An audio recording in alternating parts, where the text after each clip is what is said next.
Salamat sa Panginoon. Greetings in the name of the Father, the Son, and the Holy Spirit. May the peace of the Lord take hold of our hearts, and may His grace, by the power of the Holy Spirit, bigyan po niya ng liwanag ang ating mga kaisipan at puso ngayon sa ating pag-aaral. As you have been always aware sa mga dating uma-attend, we offer you na walang iba na ating laging pinag-aaralan kundi mismo yung salita ng Panginoon. I do not offer you any kind of teaching na hindi naaayon sa mga salita ng Panginoon.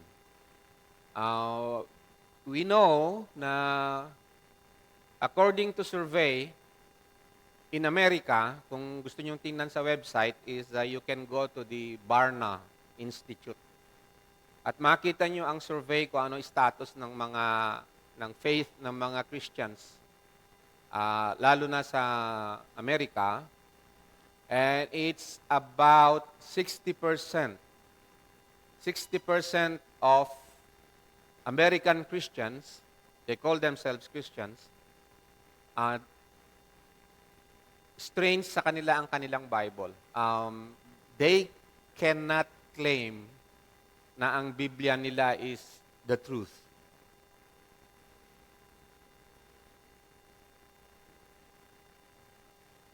So, alam nyo naman siguro yung nangyari kailan lang nangyari that sa mga Methodist, di ba, na-divide yung Methodist.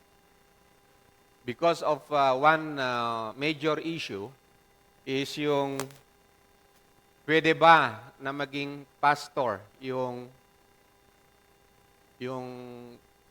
gay o yung homosexual. Yeah? Pwede ba? See, they are divided about that issue, which means to say, not many of them, they don't know their Bible. It means to say they don't know their Bible.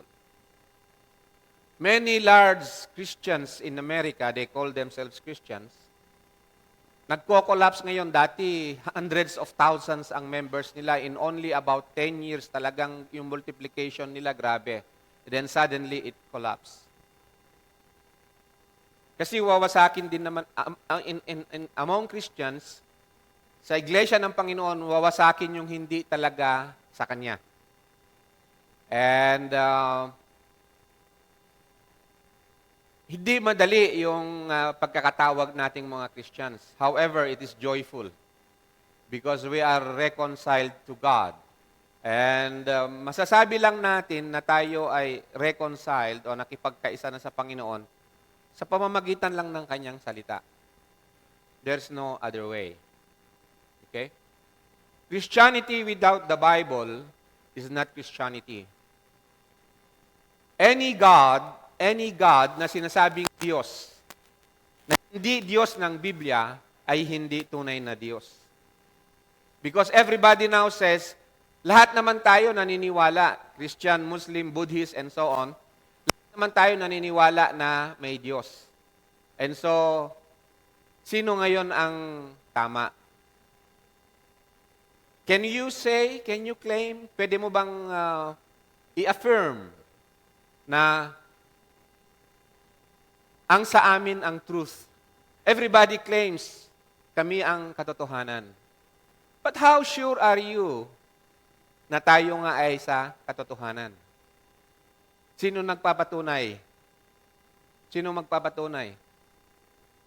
Ang Holy Spirit through the Bible. Okay? Maraming ngayon na nagsasabi na nangungusap sa kanila ang Holy Spirit. But the Holy Spirit never contradicts the Bible. Actually, ang ginagamit ng Holy Spirit upang tayo ay ipanganak na muli ay ang salita ng Diyos. There's no other way. There's no other way. Kapag tinanong ka, are you saved? Are you a Christian? Paano mo masasabi? Minsan natatanong nyo ba yung sarili nyo ganyan? Are you a Christian? Paano mo masasabi? Is it by your own rational thinking? Is it by your own reasoning? Or it is through the illumination sa liwanag na ibinibigay ng Holy Spirit through the Word of God? The Bible is the Word of God. And it is not only, sabi nung iba, no, kasi nabasa nila sa Bible, it is, all Scripture is inspired by God. So sabi nila, yung Biblia daw ay nakaka-inspire. It's an inspiration. It is not. It is the Word of God. It is declarative. It declares what God says. Hindi lang siya nakatulad ng ibang mga quotes ng iba na nakaka-inspire. Oy, nakaka-inspire sa akin yan. It is inspired by the Holy Spirit, pero hindi siya nakaka-inspire. There's a big difference. It is the authority. It is the truth. That's why, sa ating pag-aaral ngayon, we will be reading, and you know that. We will be reading a lot of scriptures. Because ang pag-uusapan natin ngayon is, I hope we will gain spiritual insight and wisdom na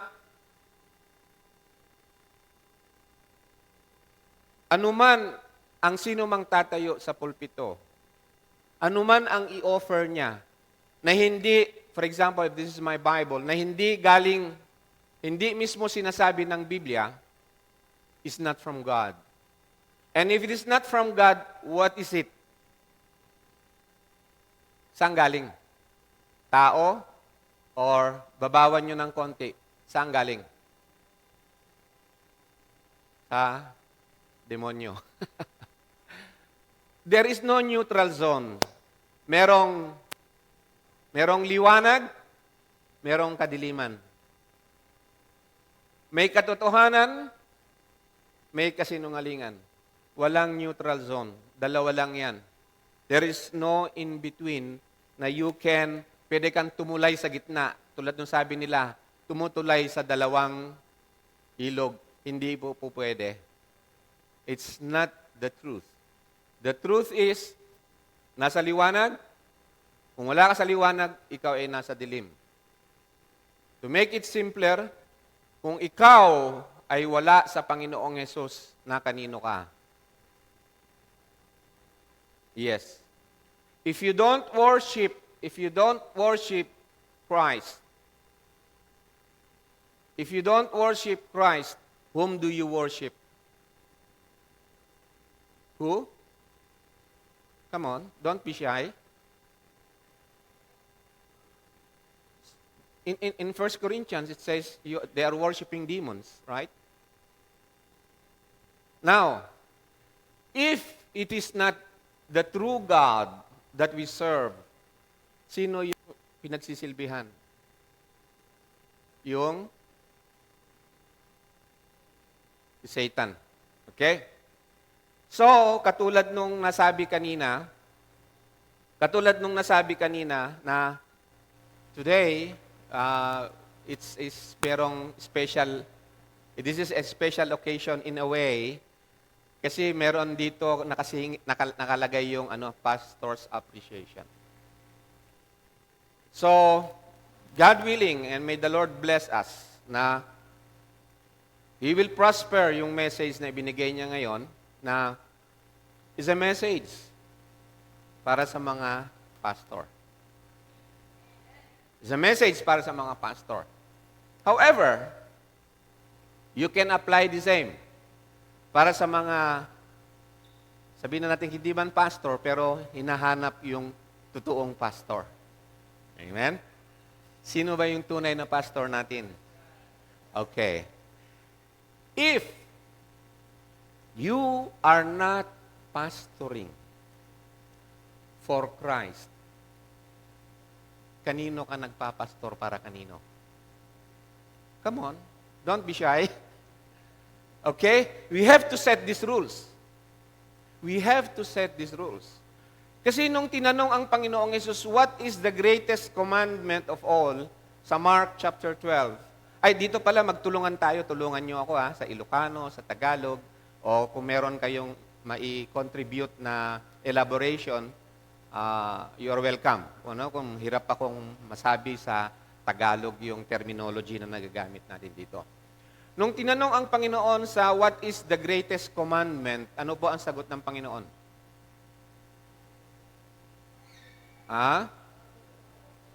Sa Mark chapter 12, reference natin. Ano ang sagot? Ano ang sinabi ng Panginoon? Unang tanong, saan galing yung isinagot ng Panginoon? Saan galing? Sa Word of God. Sa Word of God. Specifically, anong Word of God? Deuteronomy chapter 6. Babawan mo pa. Anong scripture? Old or new? Okay. Okay? So, nung tinanong ang Panginoon, kung ano yung greatest commandments, ang ginamit niya, of course, yung scripture. The Bible is one word. The Bible is one word. New and old, wala pong wala pong division talaga. Na ang Bible ko new, ang Bible ko old. Ngayon, kasalukuyang trend ngayon among many Christians is yung Old Testament, para sa kanila, hindi Biblia. And they have a negative attitude. Meron silang negative na attitude towards the Old Testament. Hanggat maaari ayaw nilang buksan ang Old Testament o basahin, nakakatamad nga naman siguro, sabi nila. But the Bible is one word, old and new. Ang new ay ibinigay upang bigyan ng liwanag o upang ma-fulfill ang mga sinabi sa old. At ang old ay naroon para i-explain kung ano yung nangyari sa new. Remove the Old Testament and you don't have a Bible. Remove the Old Testament and you don't have the Bible and you don't know what is truth. Example. What is the truth about creation? Who is there in the beginning? Who was not created? See? What is the truth? Is God created or He is uncreated? Are all things ang lahat ba ng bagay na ito bigla na lang meron? Dating meron at eternally meron? Or there is someone na hindi nilikha pero siya ang manilikha? You see? Remove the Old Testament, then you don't have the truth. In the beginning, God. In the beginning, who's in the beginning? God. Hindi ibig sabihin na siya yung start. Hindi. In the beginning means, however you go back in time, He is God.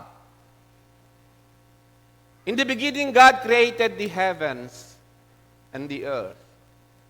And we can only know, malalaman lang natin, ang kalooban ng Diyos sa pamamagitan ng makilala natin ang ating Diyos mula sa Old Testament hanggang sa New Testament. Talking about salvation or kaligtasan, you won't understand it unless you have the Old Testament. Sapagkat si Jesus, ilan sa Old Testament prophecy ang finulfill ni Christ. How important is the Old Testament? It is the Scripture, the Word of God. Christ fulfilled more than 300 prophecies, everything from the Old Testament. Ang Ebanghelyo, ang Gospel, ang Good News, kailan sinabi sa Old Testament? Anong book? In the book of Genesis. Correct? What was the first gospel?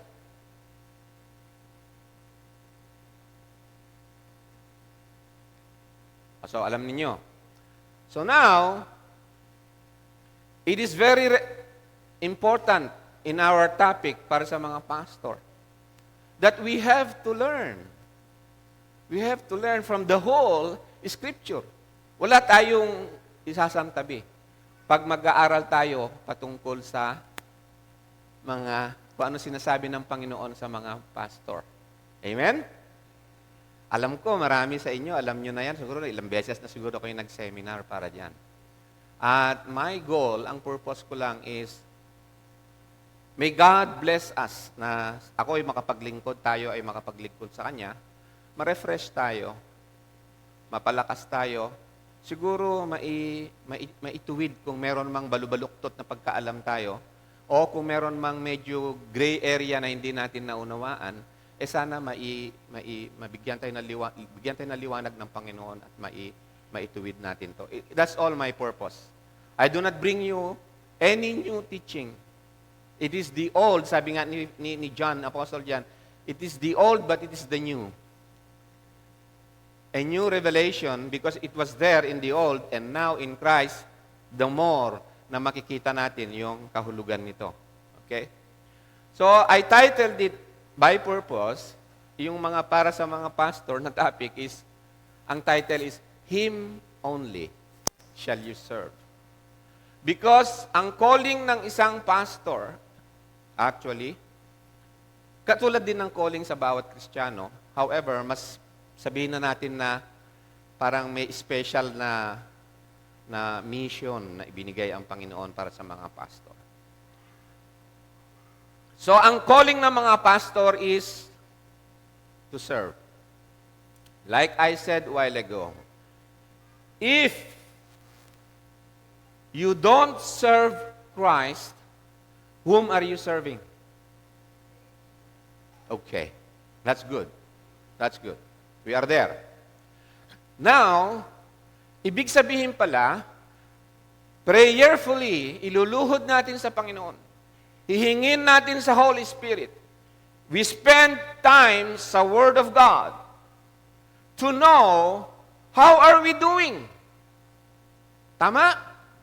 Di ba sa Bible, the Bible encourages us to examine whether you are in the faith. Examine yourselves whether you are in the faith.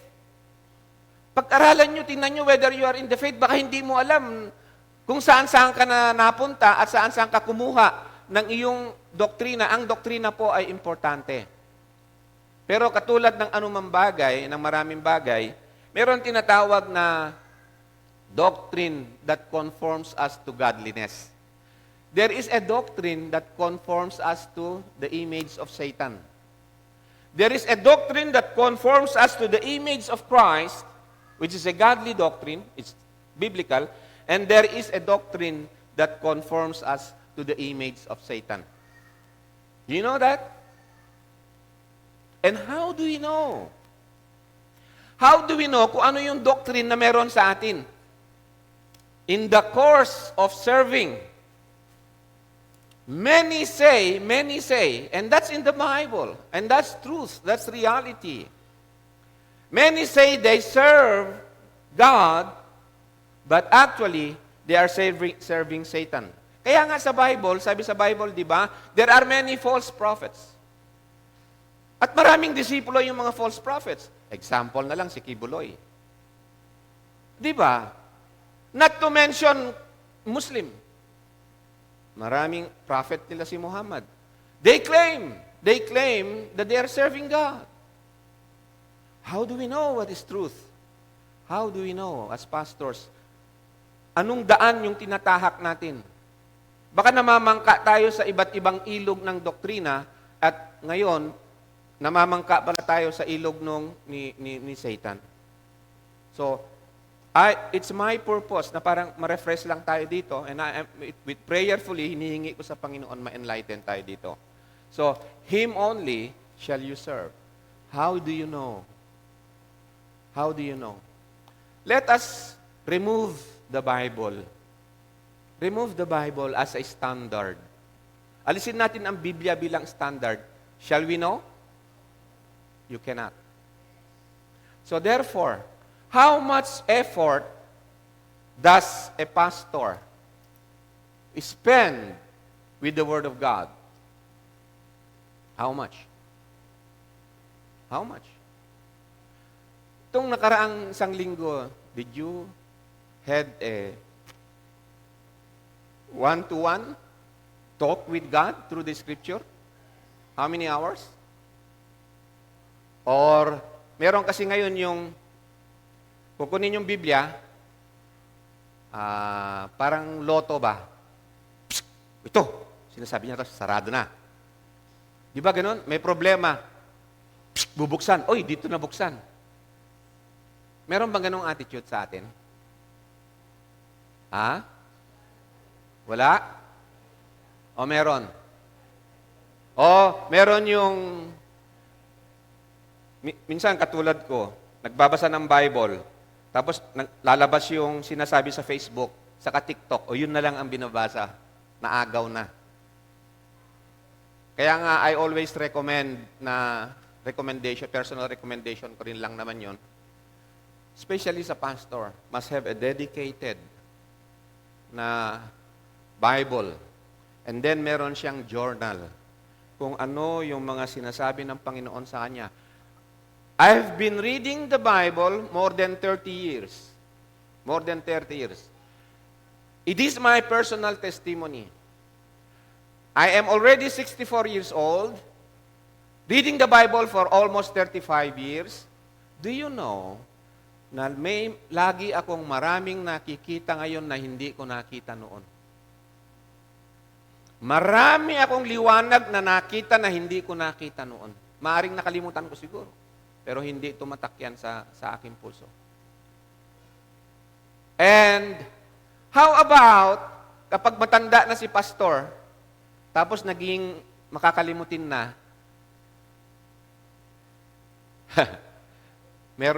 nag-exert ka ba ng effort ngayon? Do you know, there are many Christians na memorize na sila ng memorize ngayon habang tumatanda. And bago daw lumabo ang kanilang mga mata, gusto na nilang makita yung salita ng Panginoon. That's how devoted they are to the truth, sa katotohanan ng Diyos. So how do you know that Him only you serve? Okay? How do you know? Ang isang sukat ko diyan is it shows by how much personally you spend prayerfully communicating with God, with the Holy Spirit through the Word of God. The Holy Spirit, hindi katulad ng iba na akala nila ang pangungusap ng Holy Spirit is blah blah blah blah blah blah blah blah blah, unintelligible language. Hindi po ganon. Hindi po ganon. Hindi kailanman mangungusap ang Holy Spirit in the absence ng confirmation ng Bible. Marami nga ngayon, tuwing natulog, nagising, nanaginip, uy, salita yata ng Holy Spirit sa akin yun, Di ba? Marami yung mahilig na nananaginip, in-interpret nila salita ng Diyos sa kanila. Uy, baka sinasabi ng Diyos yun.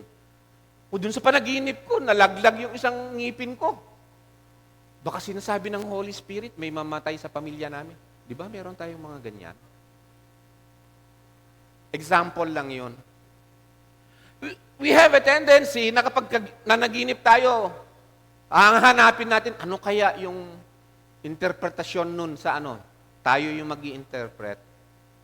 Instead of ang will ng Panginoon is not through the dreams of man, kung hindi mismo sa salita ng Diyos.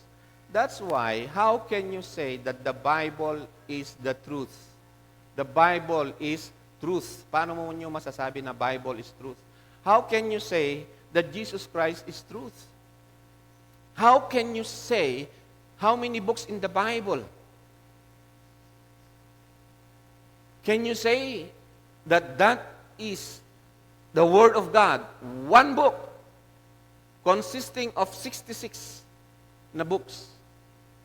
How can you say that? Can you prove it? No. The scripture itself proves na siya ang salita ng Diyos. I cannot prove. The church cannot prove. It is only the Holy Spirit that proves this is the Word of God, and the Holy Spirit confirms it to us. Kaya nga sabi ko, Him only shall you serve. How do you know? How do you know? Anong basehan mo? Next question is, by what standard? Anong standard ang gagamitin natin to serve? To serve Him. At saka ito, anong standard? Anong standard?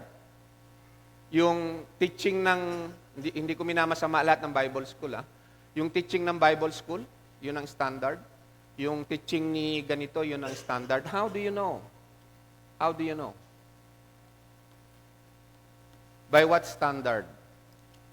Next question is, as a pastor, na ibinigay sa atin ng honorable na job, it's an honorable task. It's not a burdensome task. It should be carried out with wholeheartedly, with joy sa ating mga puso. It's not a burden. And what is the single most na qualification ng standard na yon? Diyan, sa sinabi ng Panginoon. Nung tinanong ang Panginoon kung ano ang the greatest commandment, hindi ko sinagot yun kanina. Balikan natin. Ano ang sagot ng Panginoon? Deuteronomy chapter 6. Ano yung sinabi niya? Ano? Okay. Ito na. Makinig kayo maigi. Hear, O Israel, the Lord your God is one. Wow. That's the greatest commandment. Ang elaboration, ang paliwanag nun, ano ang ibig sabihin nun? Yes, but how? Ano ang practical application nun o explanation nun? Paano mo sasabihin? Ano ang ibig sabihin nun? Yung the Lord your God is one Lord. Ano ibig sabihin nun?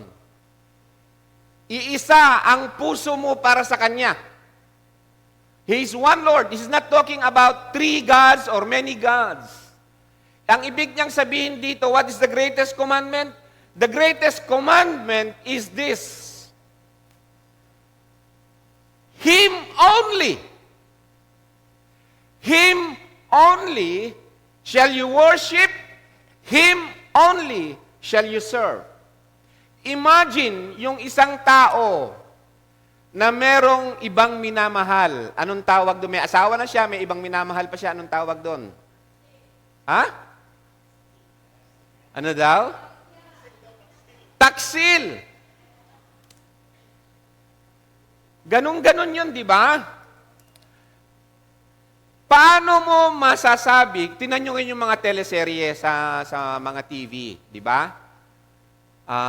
Love triangle. Sikat na sikat yan. Gustong-gusto ng mga, lahat ng mga love triangle. Lahat ng hindi iisa. Gustong-gusto. Di ba? Listen, hear, O Israel, the Lord your God is one Lord. Iisang Panginoon. So ang requirement ng Diyos para sa mga pastor is that when they serve, single-hearted sila in service to the King of Kings and the Lord of Lords. Walang ibang magmamay-ari sa puso nila. You cannot love the world and love God. Kaya nga sabi sa 1 John chapter 3, di ba? Do not love the world or anything that is in the world. For the lust of the world and anything in it does not come from the Father, but comes from the world. Kaya nga, sabi ng Panginoon, you cannot have two masters. Either you hate the one, you love the other. But you cannot have two masters. Those are the elaboration, pagpapaliwanag ng Panginoon. What does it mean?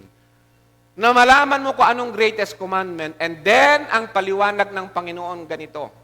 Elaboration nung Hear, O Israel, the Lord your God is one Lord, is one. Because He is one, ibig sabihin dahil ang puso mo sa Kanya ay singular. Singular meaning iisa. Devoted. Nag-iisa lang, siya lang. Therefore, sabi ng Panginoon, you shall love the Lord your God with all of your heart, with all of your soul, with all of your mind, with all of your strength. Because if you have a divided heart, hindi single, hindi one Lord yung Lord mo, may Lord ka rito, may Lord ka doon, then whom of them will you love with all of your heart? Then you will have a divided heart. You got it? So it is sa pagpapastor. Whom will you serve? Is there any other na basis mo sa pagseserve sa Panginoon? Personal gain? Personal success? Position? Pera?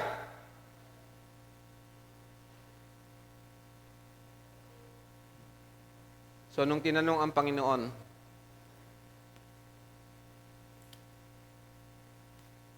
basahin natin yung isang kasulatan tungkol dito, no? And kung meron kayong hindi naintindihan, please feel free na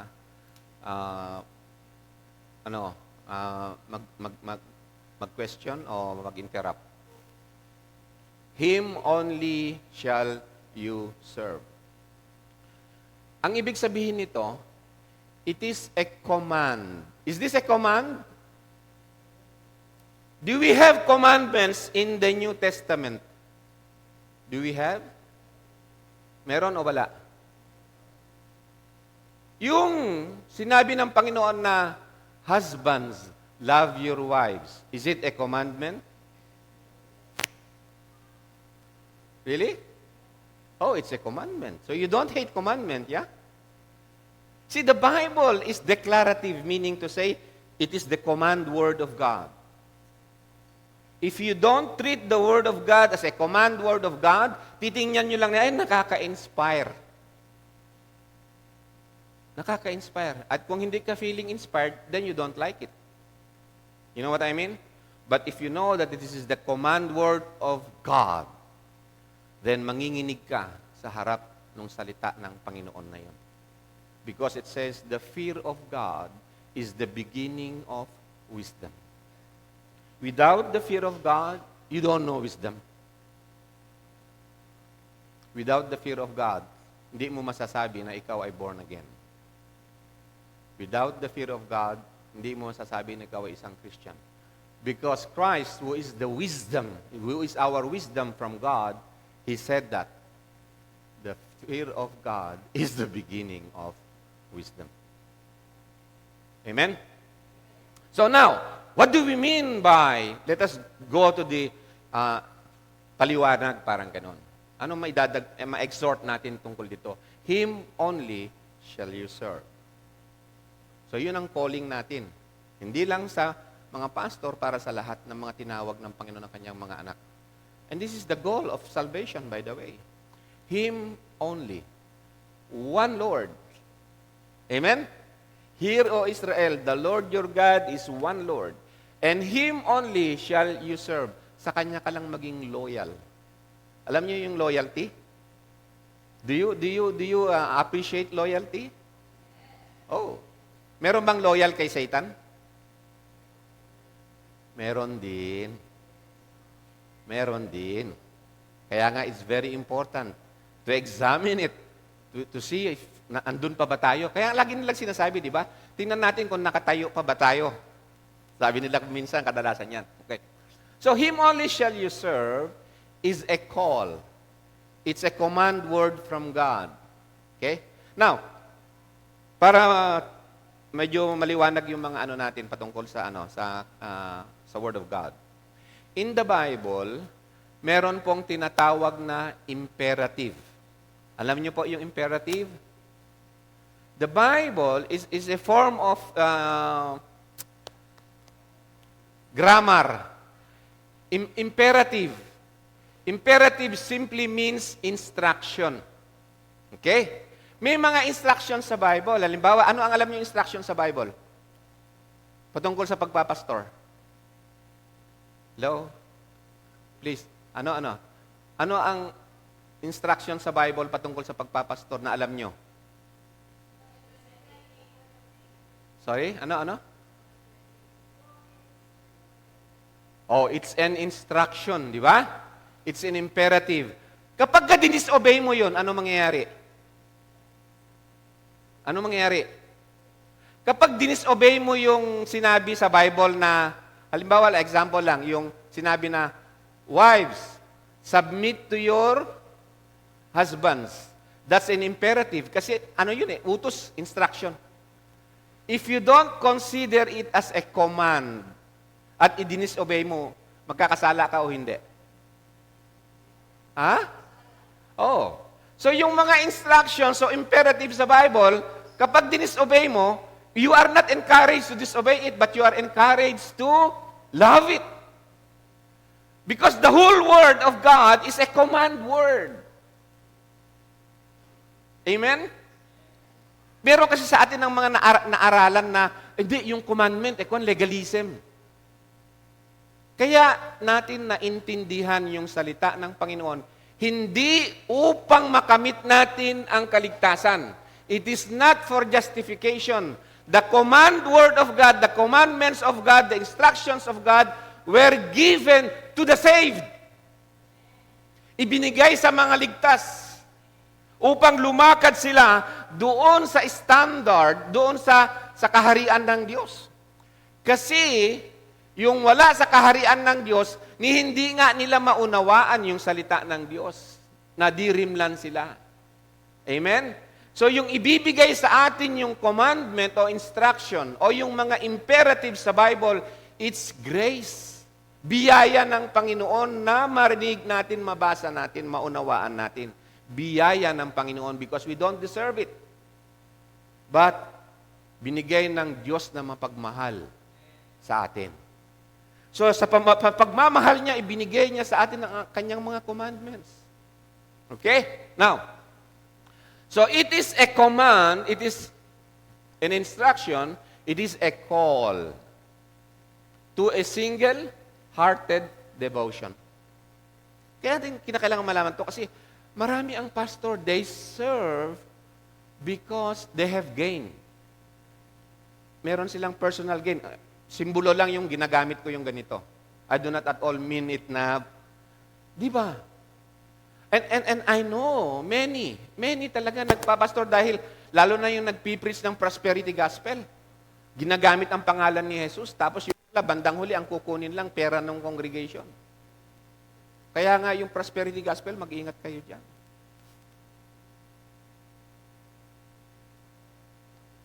I'll tell you what, sinabi ko na rin lang yan. Ano ba ang masama dun sa prosperity gospel? I'll tell you what. Basahin nyo ang Hebrews chapter 11. Who read the whole chapter of Hebrews chapter 11? Sino nakabasa nun? Faith is what? And then it goes on. And then dun sa panghuling mga verses ng Hebrews 11, anong sabi? Because of faith, many are nilagari sa pananampalataya.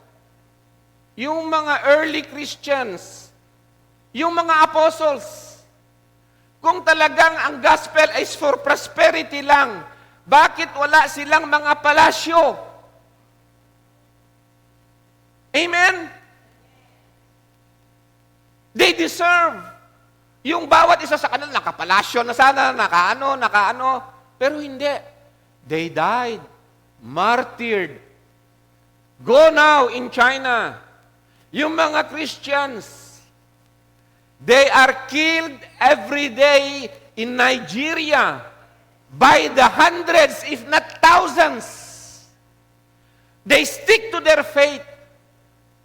Come on, preach to them the prosperity gospel.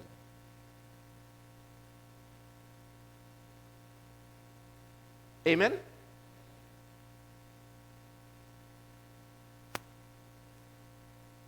Alam niyo ang mga Christians, ganito tinuro nila eh. Ang sarap mag-praise the Lord. God is good. God is good. All the time. Kapag walang problema. Tama? Ang sarap eh. Sinagot yung tagal kong naghahanap ng pera. Nagpanalangin ako, nag-fasting pa ako, na meron sana akong mautangan. Oh, kita mo? Nanalo ako sa sa wedding. God is good. God is good. But do you know na may mga Christians tapat naman sa Panginoon, in how many years lang ng pagkakatawag sa kanila ng Panginoon, nagkasakit ng cancer. Nagkasakit ng cancer. May mga Kristiyano ba nagkakaroon ng problema? May mga Kristiyano ba nagkakasakit? May mga Kristiyano ba na naaksidente? Can you say God is good? Nung gitna, nung sakit na yun, nung gitna, nung problema na yun, pwede mo bang sabihin God is good?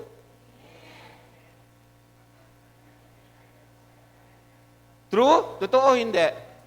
O masakit yung pagkakasabi? Actually, ang karamihan, common na temptation dyan is he really good? Kapag ang mga bagay-bagay na nangyayari sa atin bilang mga Kristiyano ay hindi naaayon sa ating gusto, hindi naaayon sa ating interpretation ng what is salvation, hindi naaayon sa ating interpretation na kung ano ang God is love, lang hindi naaayon sa ating interpretation na God is good, at eto ngayon, you are faced with a problem na ba't ka nagkaroon bigla ng sakit? O bakit yung mahal mo sa buhay biglang namatay? O merong karamdaman, tapos wala kang pampahospital. Can you still praise the Lord? That is against, yung sinasabi na yan, against yan sa prosperity gospel. Kinokontra nyo na yung prosperity gospel. You know what I mean? There is prosperity sa Panginoon, pero according to His own terms. Paano mo i-preach ang prosperity doon sa Africa ngayon? By the thousands ngayon sila pinapatay. Talikuran mo si Jesus o papatayin ka? Kaganon. And then puputulin yung ulo. No! Basahin nyo ang news. Sa China, ganon din. O yung mga early Christians, buntis. Talikuran mo si Jesus. Si Jesus ay hindi siya one Lord. Kasama lang siya sa mga lords. Alam niyo yung altar ng Buddhism, ng mga ang altar nila is lahat ng collection ng Diyos andun, they have about hundreds of thousands. Ipis, daga, o ano. Tapos si Jesus daw, isa lang doon. He's not one Lord. Kokolektahin nila lahat ng Diyos, nang sa ganon, sigurado sila na meron sila lahat ng Diyos. Walang lusot. Contrary to what the truth says, Him only is a call to single-hearted devotion. Exclusive lang na worship. Walang ibang may magmamayari nun. Kaya nga in the greatest commandment, Hear, O Israel, the Lord your God is one Lord, and you shall love the Lord your God with all of your heart, because Him only is a call to a single-hearted devotion, exclusive worship, and unwavering loyalty to God. If a pastor doesn't know this calling, ano mangyayari sa pinapastor niya?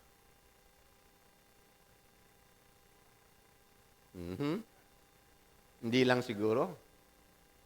lang siguro, yun ang impact. Worse than that. It will be worse than that. How do you imagine na si Satan magdi-disciple? Anong ipoproduce ni Satan? Anong ipoproduce ni Satan na disciple? Demon. Hello? Sisimplehan natin to. Make it clear. Babawan na natin. Masaktan na masaktan. Kasama ako. Kung kinakailangan maituwid. Kinakailangan i-examine. No? Is a call to single-hearted devotion, exclusive worship, unwavering loyalty to God. Jesus, our great shepherd. Now, nung tinanong ang Panginoong Yesus, yun ang sagot niya. Pinamuhay niya ba kasi? Pinamuhay niya ba yun? Now, Jesus is our great shepherd. Siya kung ganun ang ating sinusundan. Siya yung standard ng mga pastor. Kaya siya tinawag na the great shepherd. Come on. So what you do? Kailangan ka lumuhod sa Kanya. Lord, turuan mo ako. Turuan mo ako, Lord. Ituwid mo ako. Bigyan mo ako ng puso na parang sa'yo. Hindi ba ang sabi ng Bible, that you be conformed to the image of Christ. Amen? That you be conformed to the image of Christ. Now, yes, but how? Ano ang practical application nun? How about sa image niya in shepherding? Tama? How do you conform yourself if you have the calling as a pastor, and right now you are a pastor, how do you conform yourself to the image of Christ as the great shepherd? Is Christ, ito ba yung heart ni Christ kay God? Yan ba yung heart ni Jesus kay God the Father? Yes. Ba't di nyo masagot? Yes. Ano sinabi ni Christ na pagkain niya? Ha? Ano? Come on. I encourage you. Ano sinabi ni Jesus Christ na pagkain niya? Yes. My food, sabi niya, is to do the will of Him who sent me. Pastors, what will be your food? Come on. Follow it up lang. What will be your food? To do the will of Him. Sino ba nag-send sa atin? Hindi nyo tinawag yung sarili nyo na maging pastor, ha? Oo. You did not make yourself a pastor. Tinawag kayo eh. Tinawag kayo. Ang Christian din, hindi niya tinawag yung sarili niya na maging Christian. Tinawag siya. Or, sa language ng born again, ng new birth, ipinanganak siya ng Diyos. Pinanganak tayo na yung mga tinawag niya na maging pastor o teacher. Pinanganak tayo. Tinawag. Use this verse during, si Christ, ginamit niya ito, no? Itong verse na to. During His temptation to explicitly affirm that only the Lord deserves our worship and service. This command, pakinggan niyo po ito maigi, excludes. This command excludes all divided loyalties. Okay, bato-bato sa langit. Ang tamaan bubukol. Kanino ang loyalty mo? Sa denomination mo? O sa Panginoong Jesus? This needs to be asked. This needs to be asked. And you must answer to that. Dahil marami sa atin, yung denominational creed mo, doon ka ba may loyalty o kay Jesus Christ? You know why I'm saying this? You know na maraming nagko-convert ngayon. At may pangalan sila, hindi ko nasasabihin yung pangalan ng grupo na yun. Na kapag nabaptize kanila, babayaran kanila. Because their loyalty is doon sa creed ng kanilang movement, ng kanilang denomination. At meron ngayon na ang loyalty nila doon sa grupo nila. Especially, siyempre, yun ang nag-assign sa kanila kung saan sila pupunta. At yun ang nagbabayad sa kanila. Totoo hindi?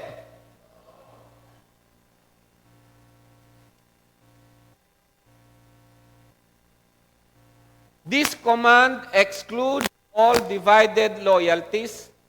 And kapag meron kang divided loyalty, meron kang compromise at meron kang idolatry. Amen? That's true. Pwede kong maging idol yung sarili ko. Kaya ka nagpapastor dahil may kita, malaking kita. Kaya ka nagpapastor dahil alam mo na yun lang ang pakinabang mo. May mga nagpapastor dahil may nagsabi sa akin nito, kaya lang sila nagpastor dahil hindi sila makapag-aral sa college. Iyon ang libre. So doon. Hindi na born again. Lahat ba nang pumupunta sa Bible school born again? Kayo na sumagot, hindi ako. Alam nyo yan. Alam nyo yan. So alam nyo kung ano ibig sabihin ng na-born again? Ano? Ano?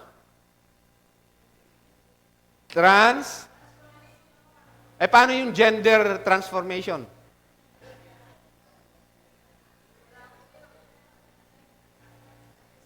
Come on. Babawan nyo nga para maintindihan natin lahat. Ano ibig sabihin ng transformation of the heart? Heart transplant? Change of life. Change of mind. Babawan pa. Kailangan natin babawan yon. Paano kung may asawa ka, nag-change yung mind mo, mas maganda to, dito ka nag-asawa. Nag-change din ang mind eh.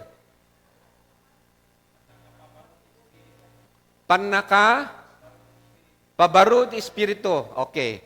Dati, may espiritu ng pangalan ng demon is si Beelzebub. Ngayon, bagong espiritu ka na ngayon. Ang pangalan niya si demonyo. Come on. What do you mean by that? Ano? Mula sa masama, papunta sa, babawan pa natin. Kasi yung mga Muslim, parang si Muhammad Ali. Mula sa pagsusugal, hindi na siya nagsusugal. Mula sa masama, papunta sa mabuti. Is that a full proof na evidence ng born again? Meron naman yung, kahit hindi, mula sa masama, papunta sa mabuti. Napakasama kasi ng asawa na yan, kaya palitan mo yan, pupunta ka sa mas mabuting asawa. What do you think? What do you think? So come on, babawan natin. It will help. Deliver from? What sin? What sin? Come on, what sin? What is sin? You must define this. Yung bang pagkanta-kanta sa video, sin? You see? That's the problem. Yung bang naglaro ng basketball, sin? See, sometimes we mistake vice for a sin. Kailangan nating babawan. Come on. Led by? What does it mean to be led by the Holy Spirit? Lord, I pray thee, Lord, lead me by thy Holy Spirit. Anong number ng loto ng weteng ay tatayaan ko? Number of God, 7. Tapos nanalo ka. Are you led by the Holy Spirit? Babawan natin, it's useful. I promise you. 2 Corinthians 5:17, ano yun?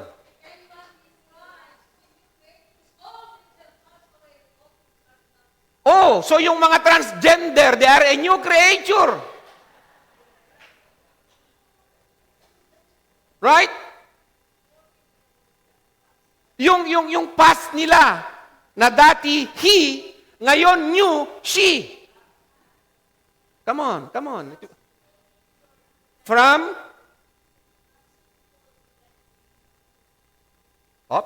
nakukuha na niya. From sinful to, this is very important. Okay, I'll give you a tip. 1 John chapter 3, verse 4. What is sin?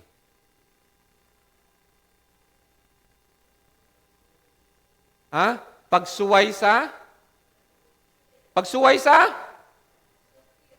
Pagsukir sa? Kautusan ng? Okay, masama yun, di ba? That is darkness, that is masama. Pagsuway. Kapag ka ikaw ay na-transform, anong mangyayari sa'yo? Mabubuhay sa kalooban, simplify it. Simplify it.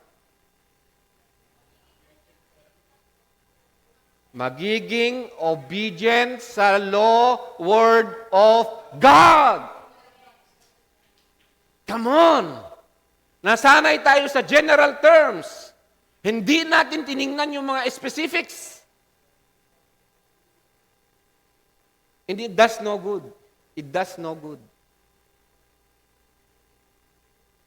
Amen?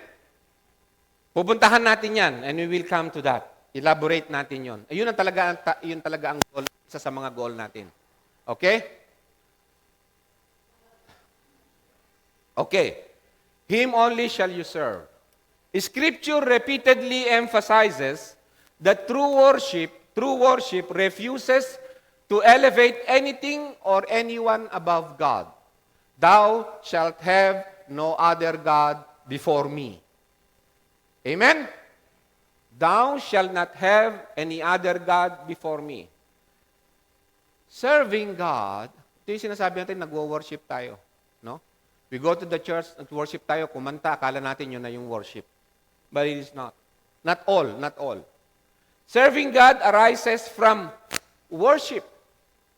What is truly adored inevitably shapes what is obeyed. So, ibig sabihin, yung actions mo, kung ano yung sinasamba mo, yun ang magru-rule, yun ang maghahari sa iyong mga actions. Amen? Therefore, believers must ensure. How do you do that?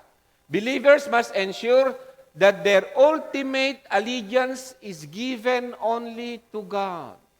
Yung allegiance nila, yung loyalty nila is only to God. May nag-o-offer sa akin ng trabaho. Politician. Nasa pangangailangan ako, wala akong pera, kailangan ko ng pera. Nag-offer sa akin ng trabaho, politician. Pero yung politician na yun, ang demand niya is, basta sa akin yung loyalty mo, sabi niya. Sa akin yung loyalty mo, sabi niya. Kung ano man yung gawin niya, pagtatakpan mo, yung corruption niya, oo ka, susuportahan mo siya, loyalty mo sa kanya eh. Temptation, no? Parang naghihiwalay yung laman ko sa aking buto sa gitna ng pangangailangan. Pero sabi ko, this is the test kung kanino. Yung ultimate, pinakamataas na allegiance mo is given only to God. Resisting all temptations of, sabihin ko na, idolatry. Kaya nga yung commandment, yung bang commandment na you shall have no other gods before me na sinasabi ng Diyos sa Old Testament, applicable ba sa New Testament? Amen. Salamat sa Panginoon.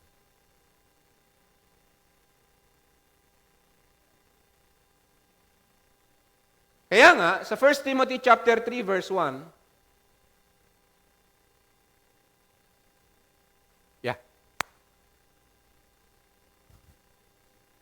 okay. Ito na lang.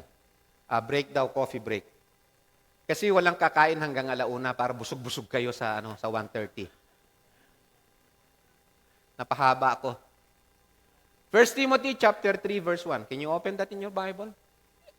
New American Standard yung gamit ko. Pwede nyo gamitin yun sa inyo. This is a trustworthy statement. Is this from the Word of God? Yes. It is a trustworthy statement. You trust it. If any man aspires to the office of overseer, the word overseer means also elder, means also a bishop. It can also mean as a function. Okay? Ito is a function, okay? As a pastor. Common lang na salita yan. Wala pong, sa Bible, wala po talagang pagkakaiba ng rangko, yung bishop at saka pastor at saka overseer. Diba? Ngayon, hindi ko naman minamasama hindi ko sinasabi na kinikriticize yung mga tinatawag na bishop. Ang problema mo lang yung maling motibo ngayon sa mga bishop kasi pag bishop at merong mag-sponsor sa iyo sa abroad, mas malaki yung bigay. Tama, totoo po yan. Kaya sila nag-apply na meron silang title na bishop. May mga naging bishop na hindi siguro ganun, no? I'm not saying lahat ng bishop ganun. But, again, habang dinidiscuss natin to, test nga natin kung sino yung bishop. Ano yung qualification? Let me say, ultimately, ano yung function ng bishop na yun? This is a fine work. Fine work he desires to do. Yung overseer is a word episkope, okay? Meaning, nag-o-oversight. Visitation. Bibisita to evaluate. Ano ibig sabihin ng visitation? Parang God's visitation. Kapag Diyos ang nag-visit sa kanyang tao, talagang may judgment. Or may mercy. Okay? Episkope. Overseer. Yung fine work he desires to do, yung word na fine, sometimes, ibang translation, ang tabi dyan is honorable. It is a good work. Good, honorable, fine. Pero yung root word nun, ito ibig sabihin, it is beautiful. It is a word used for handsome. It is a word na excellent. Surpassing precious.